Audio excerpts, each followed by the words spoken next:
Medina শহর পয়গম্বর আলাইহিস সালামের শহর। পয়গম্বর তখন দুনিয়ার মধ্যে নাই, তখন দুনিয়ার মধ্যে ছিলেন না। তো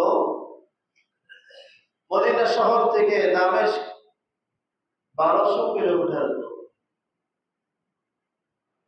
সাহাবী তার কানে হাদিস পৌঁছাইছে, মান সালাকা তরিকান ইয়ালতামিস ফীহি ইলমান সাহহালাল্লাহু লাহু বিহি তরিকান ইলাল জান্নাহ।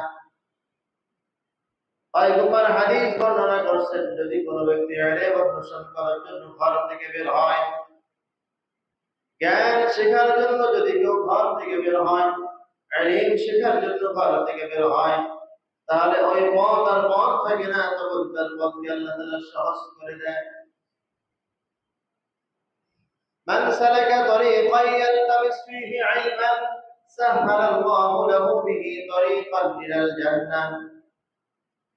পয়গম্বর আলাইহিস সালাম বলেন, যদি কোনো ব্যক্তি ইলম অর্জন করার জন্য ঘর থেকে বের হয়, আল্লাহ তাআলাকে রাজি খুশি করার জন্য ঘর থেকে বের হয়, তাহলে ওই রাস্তা তখন জান্নাতের রাস্তা হয়ে যায়। সাহাবী মদিনা শহর থেকে দামেস্ক অনেক দূর,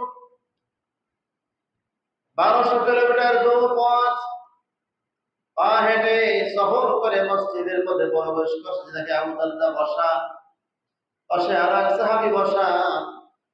আবু দারদা রাদিয়াল্লাহু তাআলা আনহুকে বলেন, ভাই আমি মদিনা শহর থেকে আসছি আপনার কাছে একটা হাদিস তাহকিক করার জন্য। আবু দারদা থেকে তাকালেন, এত দূর থেকে আসছে, 1200 কিলোমিটার। বলে হ্যাঁ বলেন। বলে আপনি হাদিস বর্ণনা করেছেন, আপনার রাবি থেকে, আপনার রিওয়ায়াত থেকে বর্ণিত হয়েছে এই হাদিস, মান সালাকা তরিকান ইয়ালতামিস ফীহি ইলমান সাহহালাল্লাহু লাহু বিহি তরিকান ইলাল জান্নাহ। বলে হ্যাঁ আমি হাদিস বর্ণনা করেছি। বলে হাদিসটা কি পয়গম্বর আলাইহিস সালাম বলেছেন? বলে হ্যাঁ অবশ্যই বলেছেন। সাহাবী তখন বলে, ভাই আবু দারদা, আমি মদিনা শহর থেকে এতটুকু কথা জানার জন্য আপনার কাছে আসছি। এই হাদিসটা পয়গম্বর আলাইহিস সালাম বর্ণনা করেছেন কি করেন নাই? অর্থ হলো, যে ব্যক্তি ইলম অর্জন করার জন্য ঘর থেকে বের হয়, আল্লাহ তাআলা তার জান্নাতে যাওয়ার জন্য পথ সহজ করে দেয়। কত সহজ!